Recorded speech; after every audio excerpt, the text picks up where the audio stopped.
भाई आजकल जो बाबाओं के नाम पर एक कंट्रोवर्सी छिड़ी हुई है और उसके कारण जो है कई लोग सनातन धर्म और बाबाओं को इक्वल कर रहे हैं।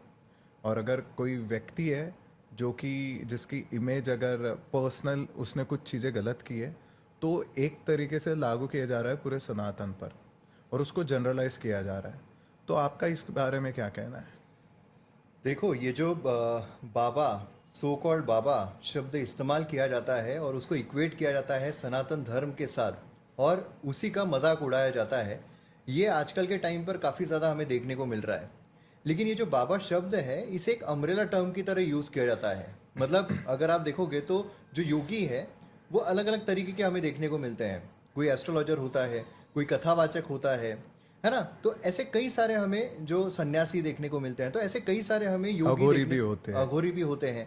कई सारे ऐसे हमें योगी देखने को मिलते हैं और इन्हीं को हम मिलाकर एक अम्ब्रेला टर्म में बाबा कहते हैं। अब इसमें जैसे हर फील्ड में हमें जो फ्रॉडस्टर्स है वो भी देखने को मिलते हैं, भले वो बिजनेस हो, भले वो गवर्नमेंट ऑफिसेस हो, तो हर जगह देखने को मिलते हैं। उसी तरह ये जो फील्ड है, इसमें भी हमें जो फ्रॉड्स है वो भी देखने को मिलते हैं। तो यहाँ क्या हो रहा है कि जैसे एक इंसान ने कुछ किया, कुछ गलत किया, अब उसकी जो मानसिकता है वही खराब है, लेकिन उसके वजह से पूरे ऑफिस को खराब कह देना ये काफ़ी गलत हो जाता है। लेकिन जो धर्म है उस पर टिप्पणी करना ये काफ़ी कन्वीनियंट रहता है, अगर किसी और धर्म से आप कनेक्टेड हो तो। और ये इसी का फ़ायदा जो है वो आजकल सर्कुलेट किया जा रहा है। अभी देखिए, जब हम बाबा की बात करते हैं तो जो नेगेटिव परसेप्शन है, ऐसा नहीं है कि वो अभी ही देखने को मिल रहा है, ये काफ़ी समय से चलता आ रहा है। और इसके लिए हमारी जो मूवीज़ है ये भी काफ़ी कारणीभूत है। मतलब अगर हम पहले का ज़माना देखते हैं तो उस समय पर बाबाओं को हमेशा नेगेटिव वे में ही पोर्ट्रे किया जाता था। मतलब एक मुझे मूवी याद है, मदर इंडिया करके एक मूवी थी। उसमें जो हीरोइन है, शायद मैं अगर गलत नहीं हूँ तो नरगिस जी थी। वो कहीं जाती है, उनके घर में पैसे नहीं होते हैं तो वो मांगने के लिए जाती है एक जो वहाँ के बहुत रिच इंसान होते हैं उनसे। अब उनका जो हुलिया है, भगवा कपड़े पहने हुए हैं, अब वो पैसे देना तो चाह रहे हैं लेकिन उसके बदले में उनसे और भी कुछ मांगते हैं। इसी तरीके से हमें कई मूवीज में देखने को मिलता है, तिलकधारी जो है वो बना दिया जाता है, जो नेगेटिव कैरेक्टर्स होते हैं उनको। और वही अगर हम देखें दूसरे धर्म के लिए तो ऐसा कुछ देखने को नहीं मिलता है। कई मूवीज में हमें देखने को मिला है कि भाई अगर आपके अंदर भूत का साया है, वो दरगाह के अंदर चले जाते हैं, मस्जिद के अंदर चले जाते हैं तो वो सेफ फील करते हैं। ऐसा ही हमें चर्चेस के बारे में भी देखने को मिलता है। अमिताभ बच्चन किसी मूवी में आई थिंक दीवार में, वैसे तो अतिष्ट होते हैं लेकिन 786 जो बिल्ला है हाँ तो उनको ठीक कर देता है और हाँ, उनकी रक्षा भी करता है। बिल्कुल। वो मंदिर में जाने के लिए वो बोलते हैं कि मैं कभी तुम्हारी चौखट पर कदम नहीं रखा, कदम नहीं रखूंगा। लेकिन यहाँ पर उनके अंदर एकदम से श्रद्धा जागने लग श्रद्धा जाती है। जागृत। तो ये जो चीज़ है ये पहले से चलती आ रही है, जिससे कि नेगेटिव इमेज जो है वो हमें बनती हुई देखने को मिली है। एंड आई थिंक जो यूएस में बोस्टन ग्लोब जो इवेंट्स हुए थे, हम शायद कभी उसको बाद में डिस्कस करेंगे डिटेल में। तो उसमें जब the Catholic church of United states था, उसमें ऐसा पाया गया कि वहाँ पे भी कुछ ऐसे मैल प्रैक्टिसेस हुए थे और वो स्ट्रेटेजिकली टैक्टिकली कवर अप किए गए थे। और जो वहाँ की मीडिया भी उसमें इन्वॉल्व थी। हमारे यहाँ पे ये होता है कि जब भी ऐसा कोई सिचुएशन घटती है, कोई छोटा सा भी अगर कोई पता नहीं वो बाबा को कोई फॉलो भी कर रहे हैं नहीं, छोटी सी भी कोई इंसिडेंट होती है तो मीडिया उसको फट से कवरेज करने लग जाती है। Even media coverage makes a difference. जैसे कई सारे इंसिडेंट्स दूसरे धर्मों में भी होते हैं और कहीं भी होते हैं, लेकिन कई बार हमें हमें खुद ही पता नहीं होता कि ऐसा कुछ हुआ है। तो media coverage also I think एक मेक्स अ डिफरेंस। 100% बहुत इंपॉर्टेंस रखता है मीडिया कवरेज। ये एक ऐसी चीज़ है जो सोसाइटी में क्या हो रहा है ये नहीं दिखाती है, क्या उन्हें लगता है दिखाना चाहिए वो दिखाती है। And what fetches the maximum TRP and which is more sensationalizing, हाँ, तो वो चीज़ को ज़्यादा। बिल्कुल। और उसी के साथ जो ये तो ठीक है कि एक नेगेटिव इमेज जो है पोर्ट्रे की गई, यहाँ तक ठीक है। लेकिन क्या है ना कि जो परसेप्शन है लोगों का बाबाओं को देखने का, वो भी कुछ इस तरीके का है कि जितने भी बाबा लोग हैं अक्रॉस दी स्ट्रीम्स, जो हमने यहाँ पर बात की, एस्ट्रोलॉजी हो जाए, अघोरी हो जाए, कथावाचक हो जाए, ये सभी सन्यासी है ऐसा मान लिया जाता है, जबकि ये सही नहीं है। और इसी वजह से जो सन्यासी है ये मान लिए जाने के वजह से, सन्यासी मतलब जिन लोग ने त्याग किया है, रिनंसिएट्स यू मीन। हाँ, मतलब जिन्होंने सब कुछ त्याग कर दिया है, जो मोह माया से दूर चले गए हैं, मोह माया बोलने के बजाय जो मेटेरियलिस्टिक वर्ल्ड है वर्ल्ड है। उससे दूर चले गए हैं, उनको हम सन्यासी कहते हैं। तो सबको इसी तरह का मान लिया जाता है। आप अगर कथा कर रहे हो तो आपको मान लिया जाएगा कि भाई आप तो मतलब सब कुछ छोड़ छाड़ के आपने अपने आप को मोक्षधारी बना दिया है। अब आपको दुनिया से कोई लेना देना नहीं है, ना आपको परिवार चाहिए, ना आपको बच्चे चाहिए, ना आपको अपने माता पिता के बारे में कोई मोह है। इस तरीके से बना दिया जाता है और यही चीज़ हैम्पर करती है, क्योंकि जो एक्चुअल में अगर हम देखें जो अलग अलग स्ट्रीम्स है वो सन्यासी नहीं है। सन्यासी जो है वो एक स्ट्रीम जो अभी आपने बात की, लेकिन अगर हम बात करें जो कथावाचक है, जो एस्ट्रोलॉजर है, ये मटेरियलिस्टिक रहकर भी जो इनके पास एक स्किल है वो दूसरों को दे सकते हैं, दूसरों के जीवन में कुछ अच्छा हो उसके लिए इस्तेमाल कर सकते हैं। राइट। इवन गुरु नानक देव जी भी, उन्होंने जो पूरी उनकी स्पिरिचुअल प्रैक्टिस की, वो उन्होंने अपना जो मटेरियलिज्म है उसको संभाल के की, और उन्होंने एडवोकेट भी वही किया था। तो कई सारे ऐसे स्पिरिचुअल मास्टर्स भी हुए जिन्होंने स्पिरिचुअलिटी को और मटेरियलिज्म को बैलेंस करके चले थे। 100%। और क्या होता है ना कि प्रॉब्लम तब आती है जब आप कोई एक स्किल जो है, आपके पास एक स्किल है, वो भली हो सकती है आप बोलने में बहुत अच्छे हो, आप गाने में बहुत अच्छे हो, आप डांस करने में बहुत अच्छे हो, और कोई हो सकता है कि आपको जो ज्ञान है, परिवार का ज्ञान बोलिए या धर्म का ज्ञान बोलिए, इस ज्ञान को आपको दूसरों को बांटना है। और धर्म का ज्ञान एक ऐसी चीज़ है जो सही में सभी मानव जाति का अच्छा होता है, धर्म का ज्ञान अगर मिल जाए। और इसी के चलते जो एस्ट्रोलॉजर है, जो कथावाचक है, हम इन दोनों के बारे में इसलिए ले रहे हैं क्योंकि ये अपनी स्किल जो है, क्योंकि ज़्यादातर अगर पब्लिक में कांटेक्ट देखे तो इन दोनों का आता है, या बाकी अगर हम देखते हैं तो इतना कांटेक्ट नहीं आता है। राइट। और इनका एस्ट्रोलॉजर्स को फॉलो करना, कथाकार को फॉलो करना is relatively easy. I don't want to demean anyone, लेकिन वो रिलेटिवली ईजी है rather than waking up early and doing yoga with Swami Ramdev 4 बजे उठ के and आपको मेहनत दौड़ाते हैं, प्राणायाम करवाते हैं। तो that is different. Even ISKCON में भी if we see they wake up early and उनको चैंट करना होता है 16 राउंड्स ऑफ हरे कृष्णा। तो दैट टेक्स एफर्ट्स, और एफर्ट से हम क्लेंस होते भी है। एफर्ट के पीछे का वो भी है। और आपने जैसे कहा था कि नॉलेज होना आवश्यक है, इन जो बाबा है या फिर जो भी फील्ड के आप मास्टर खुद को कहलवाना चाहते हो, या फिर जिस भी फील्ड में आप एडवोकेसी कर रहे हो, तो उसका नॉलेज होना आवश्यक है। तो गुरुओं के लिए दिस इज़ राइट, बाबाओं के लिए दिस इज़ राइट, लेकिन जो कंज्यूमर्स है या फिर जो फॉलोअर्स है उनको, तो ये नॉलेज का मेजर भी तो होना चाहिए। जैसे अगर कोई professionally, if someone is practicing chartered accountant, तो उसको हम क्या देखते हैं? हम देखते कि इज ही क्वालिफाइड, क्या इनके पास वो रिक्वायर्ड सर्टिफिकेट्स है। अगर कोई इंजीनियर है तो हम देखते कि इज ही क्वालिफाइड, क्या उनके पास वो रिक्वायर्ड डिग्रीज है। तो ऐसा मेरे हिसाब से इन फील्ड्स में भी एक रेगुलराइजेशन होना चाहिए, और ये जो रेगुलराइजेशन है इन इंस्टीट्यूशन से ही आना चाहिए, बिकॉज एक लार्ज नंबर ऑफ लोगों को इनकी आवश्यकता भी पड़ती है। क्योंकि मेंटल जब हम कभी कंफ्यूज्ड होते हैं तब हम स्पिरिचुअलिटी की ओर जाते हैं, तो एक लार्ज नंबर ऑफ पीपल को इफेक्ट करता है। तो आई डू थिंक कि एक सर्टिफिकेशन प्रोसेस और एक ऑर्गेनाइजेशन, एक रेगुलेशन इनमें भी होना चाहिए।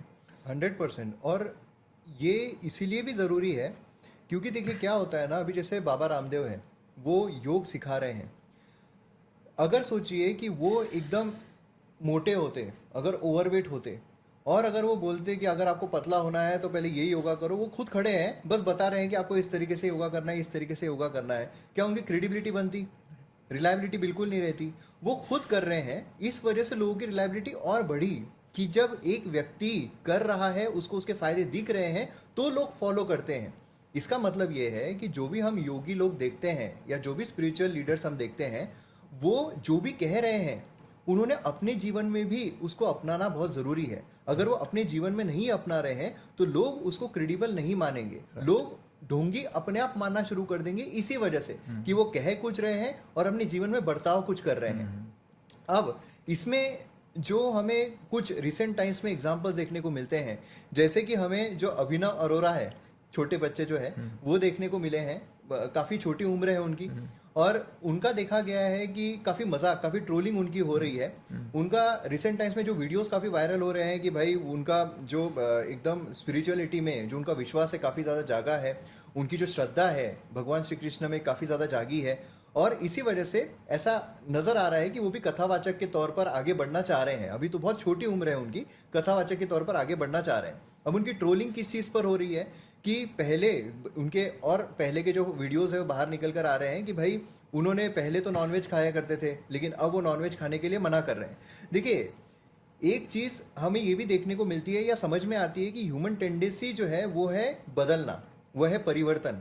राइट। जो हम पहले थे ज़रूरी नहीं है कि वो हम आज हो। जो हमारी पहले इच्छाएं थी, जो हमारे पहले डिज़ायर्स थे, जो हमारी पहले आदतें थी, ज़रूरी नहीं है कि अभी भी वही हो। और ये चीज़ जो ह्यूमनली चेंज हो सकती है वो चीज़ को हम मान सकते हैं। मगर इसमें एक कैच ये है कि जब आप कोई कथावाचन बन चुके हो, आप कोई कथा कर रहे हो, इसका मतलब ये है कि जो भी कथावाचक होते हैं उनके मुंह से भगवान की वाणी निकल रही है, ऐसा समझा जाता है।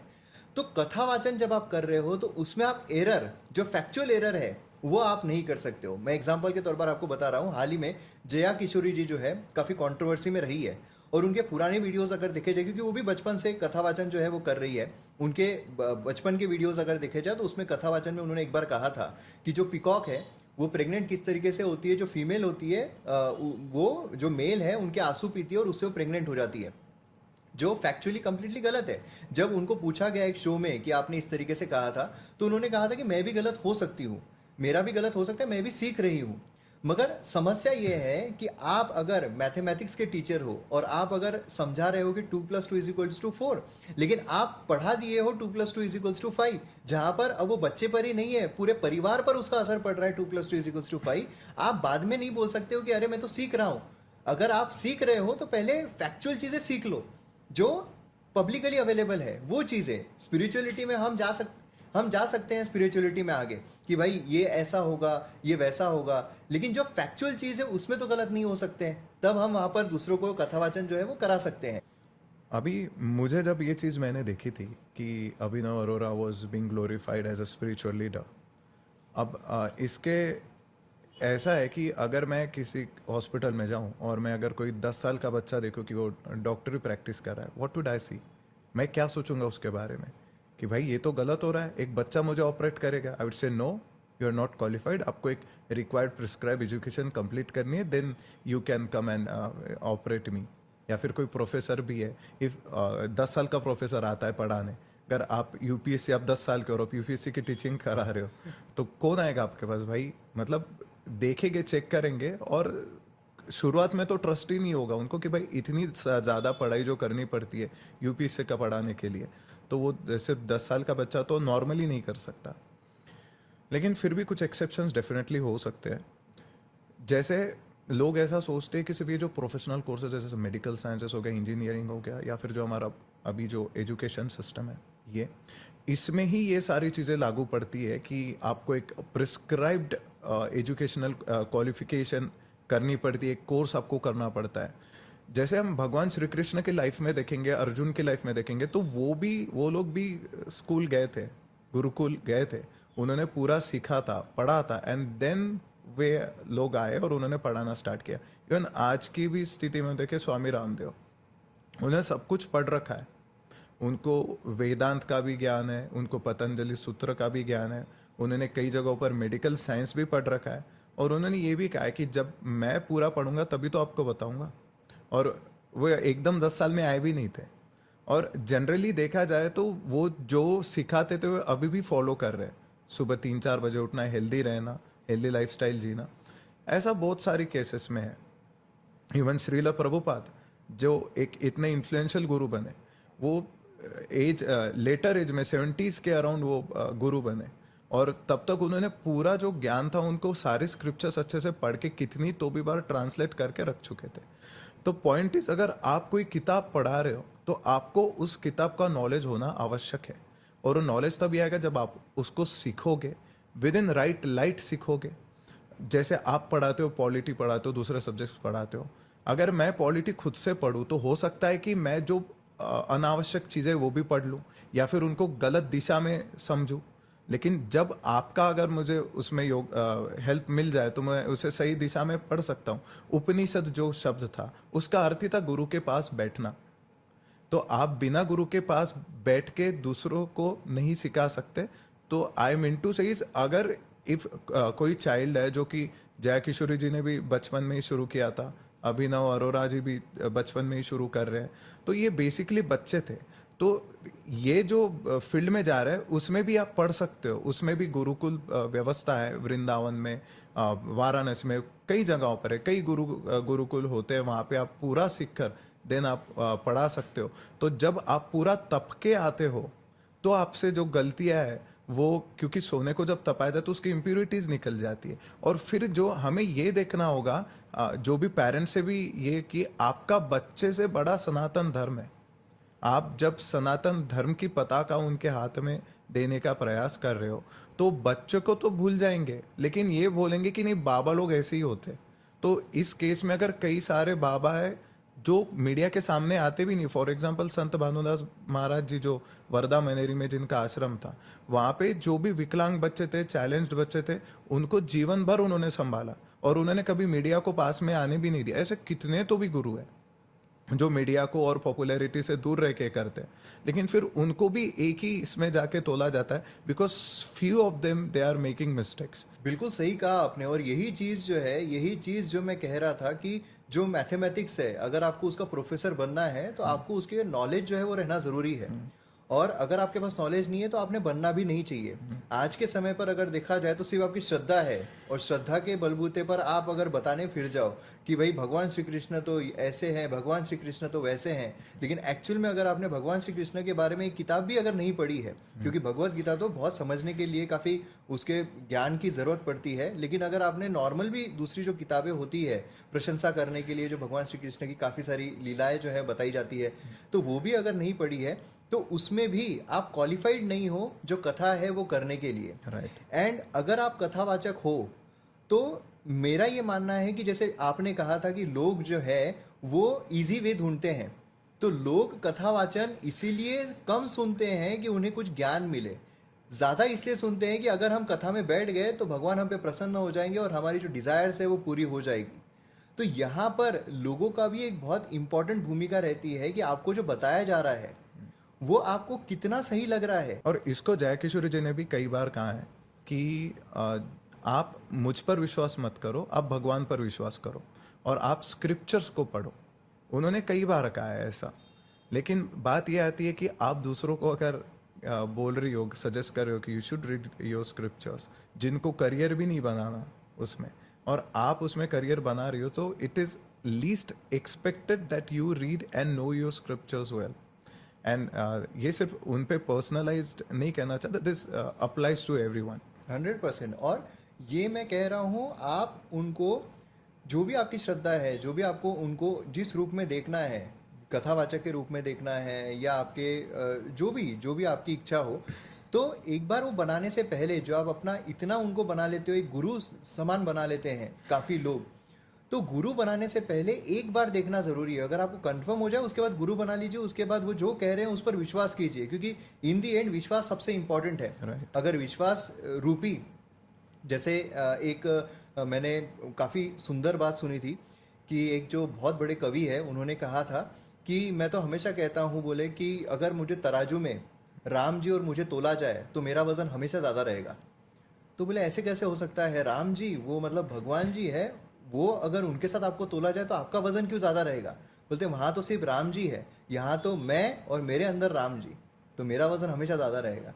तो जो कॉन्फिडेंस, जो श्रद्धा, जो बिलीफ है हमारे अंदर जो होता है, उससे सब कुछ निकलता है बाहर। Right. तो इसीलिए अगर आपको पहले बिलीव करना भी है तो एक बार पहले देखना ज़रूरी है। आजकल सिर्फ लोग जो है, जैसे आप अगर किसी को फॉलो कर रहे हो, आपने कथा सुन ली, आपको अपनी ज़िंदगी में थोड़ा फ़ायदा हो गया, आपने मुझे बता दिया, मैं अंधविश्वास करना शुरू कर दूंगा।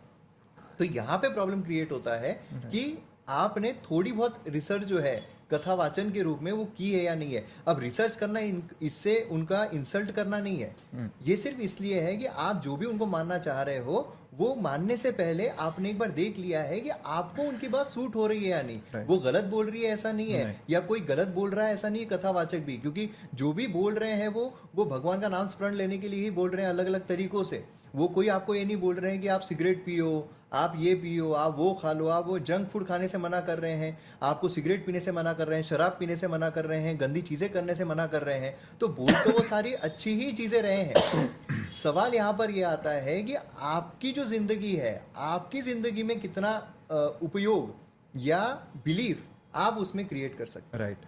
मुझे एक जया किशोरी जी का स्टेटमेंट याद आ रहा है, उन्होंने कहा था कि कथा सिर्फ सुनो मत, उसे उतारो। तो वे भी काफ़ी अच्छे सजेशंस देती है कई बार।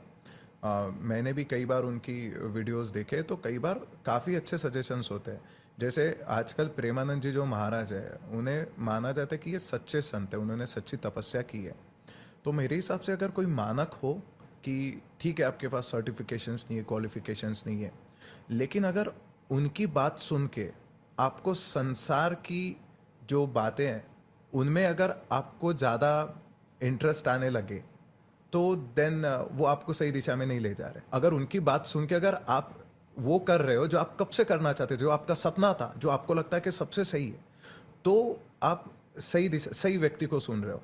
और प्रेमानंद जी महाराज को आप सुनोगे, स्वामी रामदेव को सुनोगे, तो अगर उनकी बात ये होती है कि आप नाम स्मरण करो, सुबह 3-4 बजे उठो, मेहनत करो युवाओं, और जो गलत जो चीज़ें, वीडियोस, मोबाइल एडिक्शन को छोड़ो, तो आप मुझे बताइए जब ये चीज़ें हम करेंगे तो क्या हम सेल्फ इम्प्रूवमेंट करेंगे या नहीं करेंगे? हमने लॉजिकली सोचना चाहिए। अगर आपको कोई ऐसी चीज़ें बता रहा है जिससे आपकी लाइफ में इम्प्रूवमेंट होना संभव नहीं है, अगर आपको कोई बता रहा है कि आप मेहनत मत करो और बस बैठे रहो, तो वो बात गलत होगी। इवन जया किशोरी जी भी कहती कि आपने मेहनत करनी है, आपने अपने सपनों को पूरा करना है।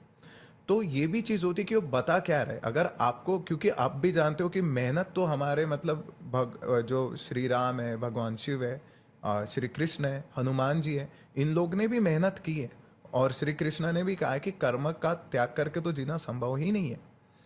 और उनके जो भक्त थे, अर्जुन हो गए, उन्होंने भी काफ़ी मेहनत की है। क्या अर्जुन कभी बैठे थे शांति से? कहीं नहीं। और जो उनके विरोधी थे, वो भले ही थोड़े आराम के और प्लेजर सीकर थे, जैसे दुर्योधन थे। तो हम जब हमारे स्क्रिप्चर्स की ओर मुड़ते हैं कि भगवान के भक्त कैसे होते हैं, तो हम देख सकते कि अच्छा, भगवान के भक्त ऐसे होते हैं। और भले ही अगर हम नहीं समझ पा रहे कि रियल लाइफ में कैसे, नहीं पकड़ पा रहे, तो हम स्क्रिप्चर्स की ओर चढ़ सकते हैं। हमारे भगवान कैसे थे, वो क्या करते थे, तो हम समझ पाते हैं। जैसे भगवान शिव, वो सोने की लंका जो रावण को दी थी, भगवान शिव के आशीर्वाद से ही मिली थी, लेकिन खुद कहाँ रहते थे? मतलब उन्हें उस सोने की लंका ने इतना सा भी प्रभावित नहीं किया, लेकिन प्रभावित किया माता पार्वती की भक्ति से। तो ऐसे अगर हम जब हमारे स्क्रिप्चर्स में जाके देखते हैं, स्वामी विवेकानंद के चरित्रों को पढ़ते हैं, श्रील प्रभुपाद के चरित्रों को पढ़ते हैं, ओशो के, कितने वैरिड संत थे, कितने वैरिड आइडियोलॉजीज को लेके चले हैं, लेकिन एक चीज उन सब में कॉमन थी, वो आनंद की बात करते थे। वो कहते थे कि हैप्पीनेस की बात करते। यहाँ पे बिल्कुल सही बात कही आपने। जैसे जो आपने कहा कि अगर हमारे स्क्रिप्चर्स अगर हम पढ़ते हैं, जैसे कि अगर हम भगवत गीता की बात करें, आपने स्वामी विवेकानंद जी की बात की, उनका एक बहुत ही फेमस कोट है कि उठो और तब तक मत रुको जब तक आपका गोल जो है वो पूरा ना हो जाए। और ऐसा ही कुछ हमें भगवान श्री कृष्ण के द्वारा भगवत गीता में भी कहते हुए देखने को मिलता है कि नपुंसक की तरह क्यों बैठा है, उठ, अपना गांडी उठा और लड़। तो ये जो चीज़ है कि अगर आप आपके भगवत गीता पढ़ने लग जाओ, अगर आप पढ़ने लग जाओ, तो आपको अपने आप जो ज्ञान है उसकी प्राप्ति होती ही रहेगी। राइट। मगर ना कई बार ऐसा होता है कि जो कथावाचक है, जो एस्ट्रोलॉजर है, वो कुछ ऐसा कर देते हैं जिससे कि उनके जो शब्द है और उनके जो कर्म है वो मैच नहीं होते और वो कंट्रोवर्सी में फंस जाते हैं। जैसे अभी जया किशोरी जी जो है, उनके पास एक बैग पाई गई जिसकी वजह से काफ़ी कंट्रोवर्सी हुई है। और बात वही हुई कि जहाँ पर उनको माना गया था कि ये मटेरियलिस्टिक वर्ल्ड से दूर रहने को कहती है, मोह माया, जबकि उन्होंने ऐसा कुछ कहा नहीं था। लेकिन मेन कंट्रोवर्सी जो है वो इसको लेकर नहीं, बल्कि जो मटेरियल यूज़ किया जाता है उस बैग में, उसके वजह से हुई थी। देखिए, जया किशोरी जी जो है, उनका जो लाइफस्टाइल है वो काफ़ी चर्चा में रहा है, काफ़ी दिनों से लोग उसको चर्चा में रखे हुए हैं। और लोगों का ये कहना है कि फास्ट कार्स यूज़ करती है, मर्सिडीज़ यूज़ करती है। But I want to make a point over here कि उनका जो नेचर ऑफ जॉब है वो ऐसा है कि उनको ट्रैवल करना पड़ता है बहुत। तो उनकी कार अगर उनको स्पीड दे रही है, अगर वो स्पीड से चल पा रहे हैं, तो that is okay and good. तब तक के बस लोग कहते थे कुछ, लेकिन इतना कॉन्ट्रोवर्सी हुआ नहीं था। जो आपने अभी कहा था क्रिश्चियन डियो की जो बैग हुई थी, उसके बाद जो कंट्रोवर्सी वो बनी, क्योंकि उसमें जो कहा जाता है कि काऊ के बछड़े का लेदर यूज़ होता है। एंड ये जब मैंने सुना फर्स्ट टाइम कि उसमें काऊ के बच्चे का लेदर यूज है, तो मुझे तो बहुत बुरा लगा, बिकॉज एनिमल्स के प्रति कंपैशन तो है ही हम में, और वो छोटा बच्चा कितना प्यारा होता है। और उसके बाद में थोड़ा जो रिसर्च किया मैंने, ये क्रिश्चियन डियोर बैग है क्या, तो इसमें ऐसा पता चला कि इसमें सिर्फ एक ही कंट्रोवर्सी नहीं है। जैसे न्यूयॉर्क टाइम्स जर्नल ने एक रिपोर्ट पब्लिश की, तो उसमें ऐसा बताया गया था कि उनकी अराउंड 4,000 रुपीज़ में बैग बन जाती है, और वो बेचते कितने हैं, 2 lakhs के अराउंड, 2 lakh के मतलब 4,000 इंडियन रुपीज में उनका बैग बनता है अराउंड इंडियन रुपीज़ में बैग बनता और है। 2.5 लाख रुपए में वो बेचते हैं। 2.5 लाख रुपए में बेचते हैं, और जो भी बैग जो लोगों से वो सोर्स कर रहे हैं, उन लोगों को कितना, सिर्फ 4,000 मिला, जबकि वो मेहनत कर रहे हैं। और अरमानी के ऊपर भी यही एलिगेशंस लगे थे, लेकिन अरमानी ने कहा था कि हमारी प्रोसेस काफ़ी ट्रांसपेरेंट होती है, हम उसमें काफ़ी रेगुलेशंस रखते हैं, और हम जिनसे सोर्स कर रहे हैं उनके प्रोटेक्शन की भी हम चर्चा करते हैं। हमारी पॉलिसी में ये सारी चीज़ें हैं, लेकिन क्रिश्चियन डियोर ने ये कभी नहीं कहा। लेकिन जो ये आप बोल रहे हो तो बराबर है कि ठीक है, उसमें जो छोटा काफ होता है उसकी चमड़ी का यूज किया जा रहा है, लेकिन अभी तो उनका क्लैरिफिकेशन भी आया था ना कि उन्होंने पूरा का पूरा कस्टमाइज किया उनके बैग को। राइट। तो फिर उसमें ये जो चमड़ा है उसका तो कोई नहीं आता होगा। जैसे बहुत सारे यूट्यूबर्स ने इस पर रिसर्च भी किया है, और मैंने खुद भी जब वो साइट पे जाके देखा, तो कस्टमाइजेशन का जो ऑप्शन होता है वो सिर्फ आपको जो नाम है उसको चेंज करने का देता है, और इसमें मटेरियल चेंज आप नहीं कर सकते। और ये जो पर्टिकुलर बैग है, इससे मिलता जुलता बैग जब मैंने उस साइट पे देखा, तो वहाँ पे ऐसा कहा गया था कि काफ स्किन जो है वो यूज़ हो रही है वो बैग के लाइनिंग में। आप जाके वहाँ पे चेक कर सकते हो, अभी भी जाके कोई भी जाके चेक कर सकता है, और बहुत सारे यूट्यूबर्स ने तो लाइव उस पर डेमोन्स्ट्रेशन भी दिया हुआ है।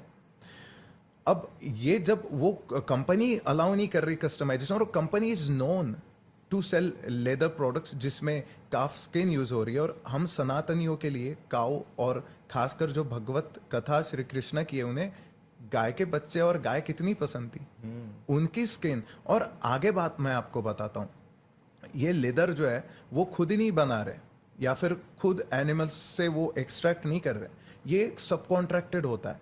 और जब इटली में और फ्रांस में कुछ छोटे मोटे वर्कशॉप्स देखे, तो देखा गया था कि वो जो एनिमल्स से वो एक्सट्रैक्ट कर रहे हैं, कई बार वो एनिमल्स पूरी तरीके से मरे भी नहीं होते, और वो जो काफ़ी पेनफुल प्रोसेस से वो गुजरते हैं, और इसके ऊपर काफ़ी डॉक्यूमेंटेशन भी हुआ है।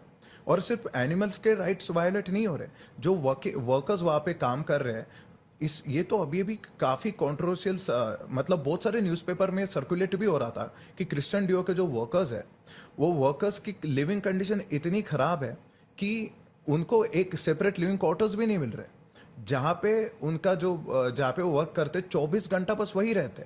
और कई जगह पे ये भी बताया गया कि इमिग्रेंट्स को प्रमोट किया जाता है इमिग्रेशन को, और वो इमिग्रेंट्स के सारे डॉक्यूमेंट्स लेके फिर उनको ज़बरदस्ती एक स्लेवरी टाइप से उनको रखा जाता है, और वर्किंग कंडीशन, बाकी सारी जो सेफ्टी है। और एक तो रिपोर्ट मैंने ऐसी भी पढ़ी थी कि क्रिश्चियन डियोर के जो वर्कर्स है, उनके जो मशीनरी में जो लगने वाले सेफ्टी फीचर्स है वो भी हटा दिए गए थे, ताकि टाइम और पैसा बचे।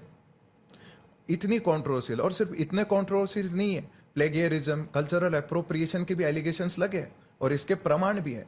जैसे रोमेनिया की बिहोर कोट, वो इन्होंने बताया था कि ये हमने बनाया है, एक्चुअली वो ट्रेडिशनल कोट है, जो पहले से वो डिज़ाइन अवेलेबल थी। इंडिया के भी एक डिज़ाइनर के साथ ऐसा ही कुछ हुआ था। एंड देन चाइना में जो मैमियाकुन जो स्कर्ट्स होते हैं, वो चाइना के स्कर्ट्स उन्होंने कोरिया में भेजे कि हमारे ओरिजिनल डिज़ाइन है। और जब चाइनीज लोगों को ये पता चला कि भाई ऐसे कुछ हो रहा है, तो उन्होंने कहा था कि ये गलत है, हमारे कोट्स बताया जा रहा है कि हमने डिज़ाइन किया और कोरिया में बेचे जा रहे हैं। उसके बाद में फिर रेसिज्म के भी एलिगेशंस लगे, जैसे चाइनीज़ लोगों को पर्टिकुलर वे में बताना, उनके आईज एलोंगेटेड पुल्ड अप बताना, फ्रेकल्स बताना, ये भी रिपोर्ट्स अभी रिसेंट वाले रिपोर्ट्स है। और चाइनीज़ लोगों ने तो जो उनका वीबो है, जो उनका ट्विटर का इक्विवेलेंट है, तो उसके ऊपर उन्होंने रेसिडिविस्ट कहा है इन लोग को कि आप बार बार वही मिस्टेक कर रहे हो, जानते हुए भी। मतलब ये मैं एक बार नहीं कह रहा हूँ, ये 2-3 साल में ही 3-4 बार रिपीट हुआ है कि चाइनीज लोगों को एक स्पेसिफिक वे से दिखा रहे। तो इतना इनसेंसिटिव ब्रांड है, जो कि मतलब अटेंशन के लिए हो या फिर लिमिटेड रिसर्च के कारण हो, लेकिन एक ही चीज़ बार बार करे जा रहा है। तो ये ब्रांड के बारे में अगर न्यूज़पेपर पढ़ा होता, इन जय किशोरी जी ने अगर अवेयर होती, और ये रिसेंट वाली है, मैं 2000s की तो नहीं कर रहा, जो होमलेस की जो डिज़ाइन, होमलेस जो लोग हैं उनसे इंस्पायर होकर इन्होंने क्लोथिंग लाइन बना दी, मतलब जो होमलेस लोग हैं वो तो बेचारे उनके पास ऑप्शन नहीं है, लेकिन उनको इंस्पायर होकर इन्होंने फैशन शो करा है, तो वो भी काफ़ी कंट्रोवर्शियल रहा था। और जो ये क्रिश्चियन डियोर थे, कहा जाता है कि ये भी ब्लैक मैजिक में वगैरह काफ़ी बिलीव करते थे, तो उस हिसाब से भी ये कंट्रोवर्शियल था।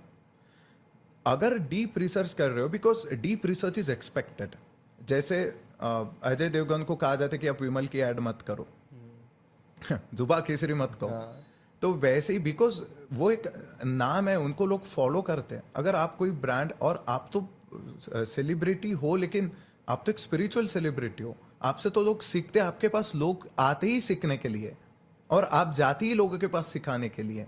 और आचार्य उनको कहा जाता है जो सिखाते हैं और वैसा आचरण करते हैं। हाँ, जो एग्जैक्टली जो मैंने कहा था कि उनकी वाणी और उनके कर्म दोनों मैच नहीं हो रहे थे। और ऐसा ही जैसा अभी आपने बैग के बारे में कहा, वैसे ही जो उनके पास गाड़ी है उसके बारे में भी देखने को मिला है कि भाई गाड़ी के जो सीट्स है वो भी लेदर से बने हुए देखने को मिलते हैं। हालांकि कस्टमाइजेशन किया हो नहीं किया हो उसके बारे में हमें जानकारी नहीं है, लेकिन जो कंपनी ऐसे प्रोडक्ट्स बना रही है जहाँ पर जो काफ है उनका इस्तेमाल किया जा रहा है, उनकी चमड़ी का इस्तेमाल किया जा रहा है, इतनी इन ह्यूमन जो ट्रीटमेंट है वो दी जाती है, तो ऐसे ब्रांड्स को यूज़ करना ही अपने आप में गलत, मॉरली गलत देखा जा सकता है। राइट, देखा जा सकता है, और लोग जज करेंगे भी और आपसे एक्सपेक्ट भी करेंगे, और एक्सपेक्ट करना भी चाहिए। जैसे क्रिश्चियन डियोर के बारे में ही एक चीज़ मुझे पता चली थी कि सिर्फ जया किशोरी अकेले सेलिब्रिटी नहीं है इंडिया में जो ये बैग यूज़ कर रही है। शिल्पा शेट्टी है, अनुष्का शर्मा है, जो कि वैसे तो एनिमल राइट्स को काफ़ी प्रमोट करते हैं। जब दिवाली आती है तो एनिमल राइट्स को प्रमोट किया जाता है, लेकिन जब बैग आती है तो उनको लग्जरियस बैग चाहिए, जो स्टेटस है वो चाहिए, सॉफ्ट बैग चाहिए, भले ही फिर वो बेचारे बच्चे की स्किन से बनी हो, चलता है। और मैंने तो हॉलीवुड में भी कुछ सुना था कि कुछ सेलिब्रिटीज तो मतलब जो इलास्टिन या कुछ कोलाजन होता है बेबी स्किन से, वो निकाल के भी कॉस्मेटिक ट्रीटमेंट्स होती है, but I don't want to go deeper into that, बाद में हम किसी दिन लेंगे वो वीडियो। लेकिन ऐसा है क्या कि सेलिब्रिटी सिर्फ यूज ही कर रही है? कुछ सेलिब्रिटीज है जो स्टैंड आउट करती है, जैसे Billie Eilish. She is a very recognize pop star nowadays, पूरी दुनिया में फेमस है, सिर्फ वो किसी कंट्री स्पेसिफिक नहीं, she is an international pop star. उन्होंने गुची के साथ में कोलैबोरेट किया, गुची की, यस वही गुची जिसकी जो शॉल होती है वो जया किशोरी के पास, जया किशोरी जी यूज़ करते, जो भी थाउजेंड्स लैक्स में जिसके प्राइस होती है, उसके ऊपर भी कंट्रोवर्सी हुई थी। तो गुची के साथ में उन्होंने कोलैबोरेट किया, किसने, बिली आइलिश ने, और उन्होंने कोलैबोरेट करके एक डेमेट्रा नाम का वीगन अल्टरनेटिव टू लेदर बनाया। मतलब उसमें एनिमल स्किन यूज ही नहीं हो, टोटली वीगन है। पेमेला एंडरसन ने भी एक अशोका पेरिस नाम के साथ में कोलैबोरेट करके वीगन लेदर बनाया। तो ऐसे भी सेलिब्रिटीज है जो सामने आ रहे, और वो लोग तो स्पिरिचुअलिटी प्रीच भी नहीं कर रहे, वो कंपैशन प्रीच भी नहीं कर रहे। भगवत गीता श्री कृष्ण ने जो अर्जुन को बताई थी, या फिर ब्रह्मास्त्र जो द्रोणाचार्य ने अर्जुन को दिया था, one of the prime virtue जो अर्जुन में देखा जाता था, दैट वाज कंपैशन।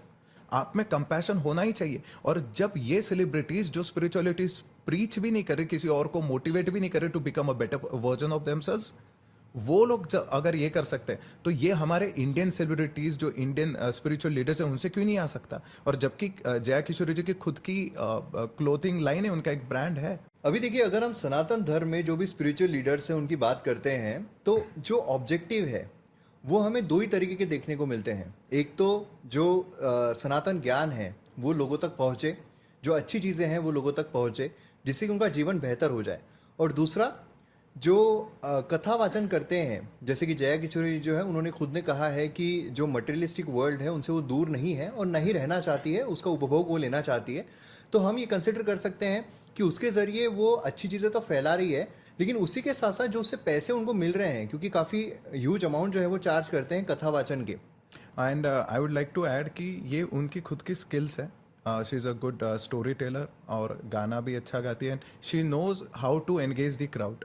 और उन्होंने कुछ तो ज्ञान लिया होगा, जब तब जाके इतना क्राउड उनको देखने आता है, उनको सुनने आता है।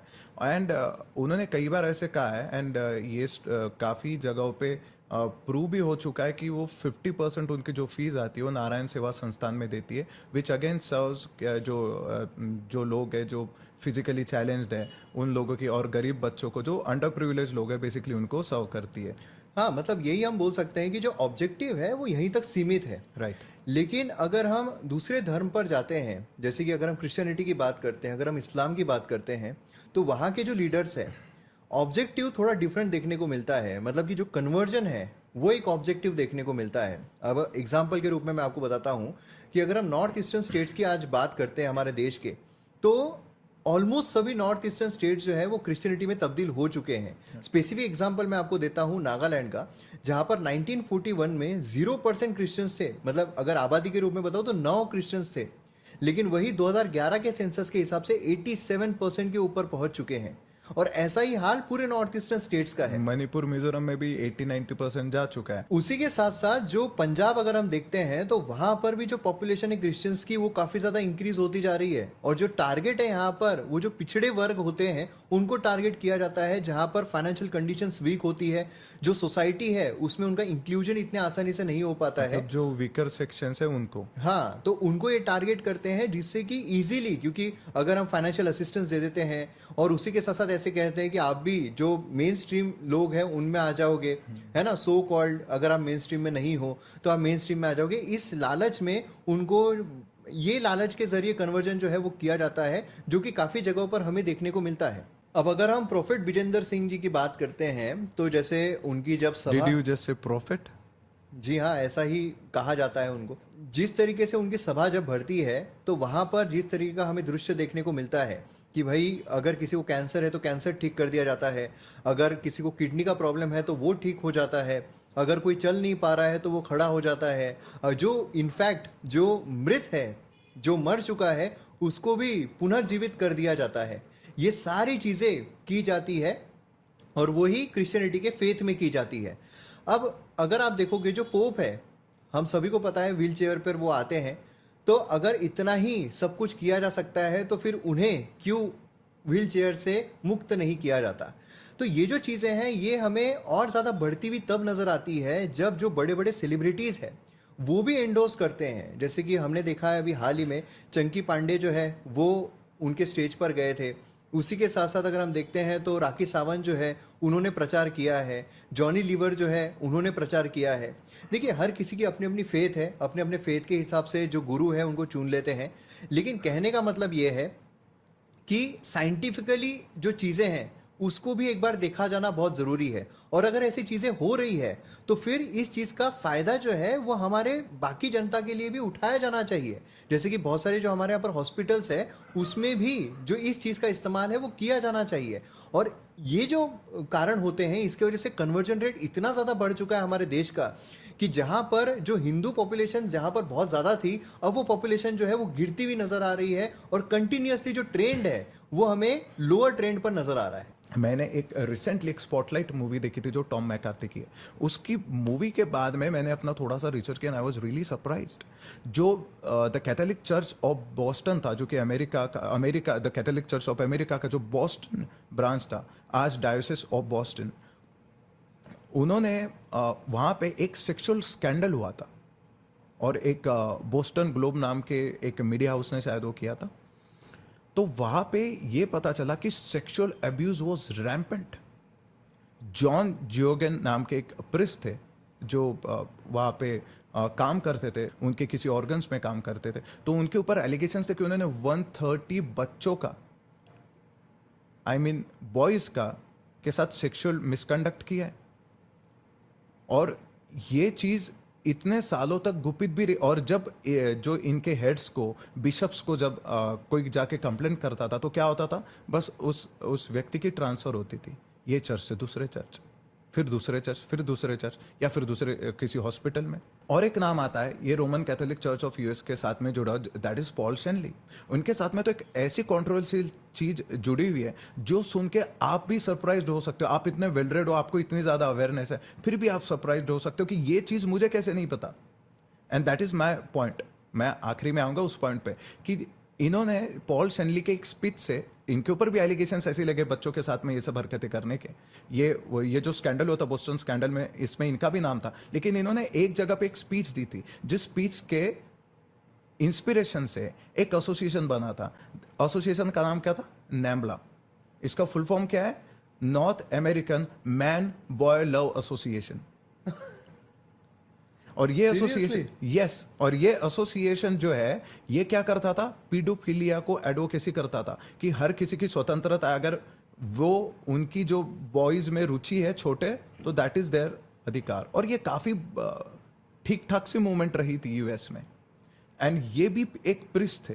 तो मेरा पॉइंट है कि यहाँ पे मीडिया और ये जो जो चर्च का एक सिस्टम है, ये साथ में मिलके एक कवर अप्स बहुत अच्छा करना जानते हैं, तभी जाके हम जैसे जो जो लोग अच्छे कहाँ से जो अवेयर है, उन्हें भी इन सारी सिचुएशन को पता नहीं। अब आप कहोगे ठीक है ये तो यूएस की बात है, तो जब ये बात गोल्डन ग्लोब ने उछाली तो उसके बाद में इतने लॉ सूट्स आए, अराउंड 259 क्रिमिनल केसेस तो कुछ महीनों में ही आ गई कि हाँ मेरे साथ भी ऐसे हुआ था, हाँ मेरे भी साथ ऐसे, कितने सारे विक्टिम्स सामने आए, like me too movement, like me too moment. और फिर उसके बाद में कुछ एक साल 10 साल में तो 10,000 लॉ सूट्स या फिर क्रिमिनल केसेस सामने आए। और ये सिर्फ यूएस तक सीमित नहीं रही, ये फिर पूरे world over, includes Australia, includes India. अच्छा भाई, आसाराम बापू का नाम सुना है? हाँ वो एमएसजी का नाम सुना है, मैसेंजर ऑफ गॉड, हाँ हाँ, Ram Rahim. Paul Henry dean का नाम सुना है? नहीं, नहीं सुना। पॉल हेनरी डीन एक ऑस्ट्रेलिया का फ्रॉडस्टर था। वो फ्रॉडस्टर 1 लाख ऑस्ट्रेलियन डॉलर्स का आई गेस फ्रॉड करके इंडिया आया था 1970s में आई गेस। और 1970s में आने के बाद उन्होंने काफ़ी मैल प्रैक्टिसेस करे। वो उन्होंने यहाँ पे आके, अब उसने अपनी यहाँ पे आके अपनी आइडेंटिटी चेंज कर दी। आइडेंटिटी क्या थी? ब्रदर एलन के नाम से, एलन पॉल के नाम से, और कहते थे कि मैं ऑस्ट्रेलिया का एक प्रोफेसर हूँ। और इस बुनियाद पे वो सर्जरी भी करता था, लिम्स को एम्प्यूटेट करता था। हमने भी थोड़ी देर पहले बात की कि आप कहने के लिए क्वालिफाइड नहीं हो कथा, तो वो पहले चेक करो। यहाँ पे तो सर्जरी हो रही है, और ये कहाँ हो रही है? चर्च ऑफ इंडिया के अंदर, उनके जो एसोसिएट इंस्टीट्यूशंस है वहां पे हो रही है। और इनके ऊपर भी, इसके ऊपर भी बहुत सारे एलिगेशंस लगे कि इसने बच्चों का जो है, बच्चों के साथ में काफ़ी गैर मिसकंडक्ट किया है, सेक्सुअल मिसकंडक्ट किया है बॉयज़ के साथ में। और ये कोई इंडियन मीडिया हाउस ने उछाली चीज़ नहीं है। एबीसी जो मीडिया हाउस है, वहाँ के सैली सारा आई गेस, उन्होंने ये चीज़ उछाली थी। उन्होंने ये पूरा रिसर्च किया था, and I think Australian government ने भी कहा था कि अगर वो इंडिया में है, जो पॉल डीन है, तो उसको लेके आओ यहाँ पे। मतलब ऑस्ट्रेलिया इतनी सीरियस थी इसके बारे में। और इंडिया में क्या हो रहा था? अनिल कुमार नाम का एक विक्टिम था इसका। अनिल कुमार ने जब कंप्लेंट की इसके ऊपर कि इसने मेरे साथ सेक्सुअल मिसकंडक्ट किया, ही वाज अ बॉय, शायद तब ग्रो अप हो गया हो। तो उसने जब कंप्लेंट की तो इसके ऊपर ऑफ कोर्स जो बिशप्स ने वगैरह तो कोई कार्रवाई नहीं की, क्या किया, सिर्फ ट्रांसफ़र किया। फिर भी अनिल कुमार परसिस्टेड और उसने जाके आगे इसकी कंप्लेंट लिखाई, लेकिन उस पर कुछ हुआ ही नहीं। तो अनिल कुमार ने क्या किया? सुसाइड। कोई ऑप्शन नहीं था उसके पास, कुछ नहीं हुआ। उसके बाद भी इसके ऊपर ट्रायल किए गए, बहुत सारे एलिगेशंस लगते गए, लेकिन होता क्या गया? ट्रांसफर्स एंड कवर अप, क्योंकि कोई विटनेस ही नहीं आ रहा। क्योंकि जो भी आपने भी थोड़ी देर पहले कहा था कि ये जो क्रिश्चियन कन्वर्जन हो रहा है, ये किसके साथ हो रहा है? जो काफ़ी इम्पोरिस्ट लोग हैं उनके साथ में हो रहा है, जो ट्राइबल्स हैं उनके साथ हो रहा है, जो कि weaker sections of the society उनके साथ हो रहा है। तो अब ये weaker sections of the society कैसे लड़ेंगे इतने बड़े सिस्टम के साथ में? और मीडिया भी नहीं आती। मैंने जो सबसे पहले कहा था, जब हमने इंडियन स्पिरिचुअल गुरुज के बारे में जब हम कह रहे थे, तब मैंने मीडिया को पॉइंट आउट किया था। बिकॉज जब मैंने रिसर्च किया तो मैंने देखा कि इनकी एक सिस्टम है जो मीडिया में ये बातें आनी ही नहीं देती।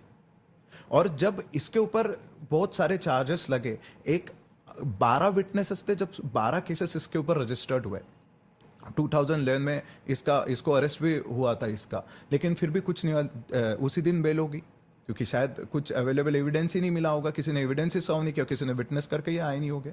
तो 12 केसेस आए थे। जब 12 विटनेसेस थे तो उसमें से 8 लोग तो वैसे ही मुकर गए जब उनको विटनेस देने का। तो कुछ उनको धमकी दी होगी, धमकी मिली होगी, कुछ हुआ होगा, और उनको कोई सिक्योरिटी भी मिली नहीं होगी। उसके बाद में ये काम करने लग जाता है मैरी एलन फाउंडेशन ओडिशा। तो जो मैरी एलन फाउंडेशन, मतलब अब तक कोई कार्रवाई हुई नहीं है? कुछ नहीं हुआ है। मैरी एलन फाउंडेशन में उड़ीसा में काम कर रहे हैं। तो वहाँ की जो ओनर थी मैरी एलन, उन्होंने खुद कंप्लेंट की, और वो खुद क्रिश्चियन थी। उन्होंने खुद कंप्लेंट की कि चाइल्ड अब्यूज करता है, ये सेक्सुअल मिसकंडक्ट करता है। फिर भी कुछ हुआ नहीं, क्योंकि प्रूफ था नहीं। बस एक डेविड नाम का जो, और जो मैंने अनिल कुमार कहा था, वो विजुअल, वो सुन नहीं सकता था और बोल भी नहीं सकता था। ऐसे व्यक्ति के साथ ये हुआ है। और ये जो डेविड नाम का था, ये इसने परसिस्ट करा कि नहीं, मैं तो इसको सजा दिला के ही रहूंगा। वो कभी हॉस्टाइल नहीं हुआ और उसने अपना स्टैंड कायम रखा। और इसी के कारण है फिर इसका कन्विक्शन हुआ था, आई थिंक 2018 कह रहा हूँ। तो 377 सेक्शन, उसके बाद में 292, फॉरेनर्स एक्ट, पासपोर्ट एक्ट, ये सारे एक्ट के चार्जेस लगे और सज़ा कितनी हुई? 10 साल। लेकिन बोथ एडवोकेसी हुई तो सिर्फ 3 साल में इनको छोड़ दिया गया। And now he walks a free man. हाँ, यस, और किसी को पता भी नहीं है और कोई लॉबी भी नहीं कर रहा। जैसे ये जो हम हिंदूज हैं, लेकिन हमारे जो सनातन धर्म में कुछ प्रॉब्लम है तो हमने ही तो ना उठाए। क्या हम देख रहे हैं इन ये जो पार्ट है, जो जो वो स्पेसिफिक कम्युनिटीज है, क्या वो नाम उठा रहे हैं? जैसे पीएफआई, जो एक आपने नाम सुना होगा, इस्लामिक ऑर्गेनाइजेशन, उसमें कई उलेमास भी इन्वॉल्व थे।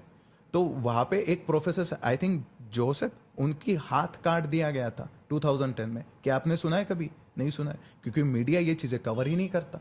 अगर आप सोचो कोई हिंदू स्पिरिचुअल लीडर किसी का हाथ काट देता है, 100 तो मूवीज बन गई होती उसकी, और सारे सिलेबस में आता, न्यूज़पेपर तो रंगे होते उस चीज़ों से।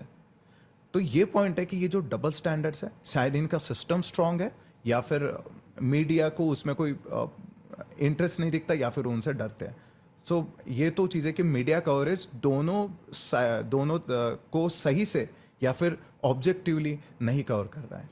बिल्कुल। और जैसे अभी आपने पूरा डिटेल में क्रिश्चियनिटी जो कन्वर्जन है उसके काफ़ी सारे केसेस आपने बताए, वैसे ही हमें जो इस्लाम कन्वर्जन है उसका भी देखने को मिलता है। इनफैक्ट जो Uttar Pradesh anti terrorist squad है, उनके द्वारा ये कहा गया था कि 5 लाख फोर्स्ड कन्वर्जन किया गया इस्लाम में, और इसके लिए जो फंड्स है वो यूके और अरब नेशन से आ रहा है।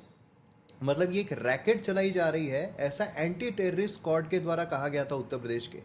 मतलब इससे हमें ये समझ में आता है कि किस तरीके से जो मिशन है वो यहाँ पर लाया जा रहा है। जैसा हमने यूएसए का भी सुना हुआ है कि यूएसए को जो मणिपुर में क्राइसिस चल रहे हैं, वो बेसिकली उनका एक ऑब्जेक्टिव है कि जो नॉर्थ ईस्टर्न स्टेट है उनमें से एक निकाल कर उनको एक क्रिश्चियन स्टेट बनाना है।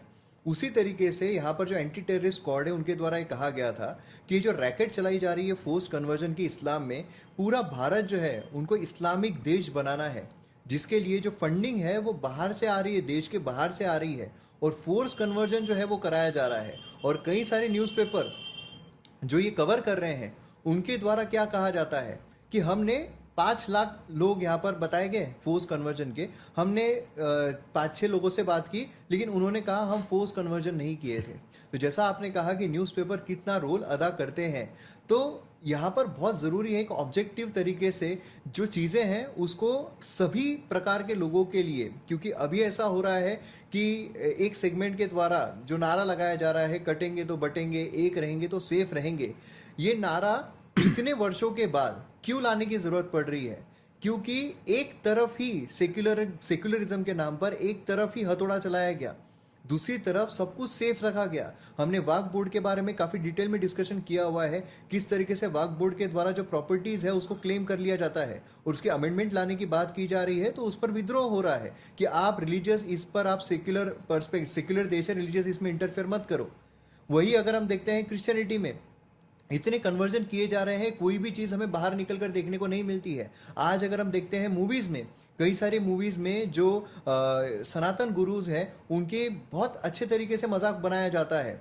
उनको कॉमेडी शोज़ देख लीजिए आप, उसमें काफ़ी कन्वीनियंटली मजाक बना दिया जाता है। लेकिन वही अगर हम दूसरे धर्म की बात करते हैं तो वहाँ पर मजाक एक हद तक ही लिया जाता है, उसके आगे वो लिमिट जो है वो क्रॉस नहीं करते हैं। ये सारी चीज़ें जो साइकोलॉजी के साथ खेला जा रहा है, उसी के साथ साथ जो कन्वर्जन किया जा रहा है, ये एक सीरियस इशू है। इसको मद्देनज़र रखते हुए जो चीज़ें हैं उसको स्प्रेड करना भी आवश्यक है, ये भी देखना काफ़ी ज़रूरी है। राइट। तो जब भी अभी हमने वक्फ बोर्ड की भी बात की थी, और इंडिया के पास में भी बहुत सारी ज़मीन है और वो ज़मीन है कई जगहों पे तो ऐसा कहा गया कि वो लीज पे दी थी ब्रिटिश गवर्नमेंट ने, आई थिंक अराउंड 1930s में, और उसके वो लीज ख़त्म हो चुकी है। और सही से देखा जाए तो उनके पास में वो नहीं होनी चाहिए ज़मीन, और वो ज़मीन पे काफ़ी रेवेन्यू भी जनरेट करती है वो ज़मीन। और आपने फंडिंग की बात की, मैंने किसी वीडियो में शायद देखा था कि $175 बिलियन का फंड एक ही सोर्स से क्रिश्चियन मिशनरीज के लिए अवेलेबल है। मतलब अगर 8 करोड़ भी रोज खर्च करता है तो भी कितने सारे साल वो चल सकता है। तभी तो इनके पास में इतना फंडिंग है, तभी तो ये इम्पोरिश लोगों को अपने फोल्ड में लेने की जो है बात करते हैं। तो ऑफ कोर्स दोनों चीज़ों को ऑब्जेक्टिवली कवर करना चाहिए। और अगर ये बोस्टन ग्लोब अगर उस समय कवर नहीं करता, या फिर जो वो स्पॉटलाइट मूवी नहीं बनती, तो बहुत सारे लोगों को तो ये चीज़ पता भी नहीं चलती वर्ल्ड ओवर। तो ऐसा ही जैसे पत्रकारिता का जोश सवार होता है जब कोई हिंदू व्यक्ति ऐसी कोई बात कह देता है, या फिर एक लग्जरी गाड़ी से चलता है, तो वैसा ही उतना ही जो सोसाइटी के प्रति जो जागरण है वो तब भी आना चाहिए। 100%। और इसके लिए जो सिविल रिस्पॉन्सिबिलिटी है ये भी बहुत ज़रूरी है। हालांकि हमने यहाँ पर जो बेसिक हमारा एक है जिस्ट इस वीडियो में हमने डिस्कस की है, जो कन्वर्जन देश में हो रहा है, इतना बड़ा एक इशू है, तो उस पर हम डिटेल वीडियो जो है उसमें ज़रूर बात करेंगे फ्यूचर वीडियोज़ में। और इस वीडियो को हम यही एंड करते हैं।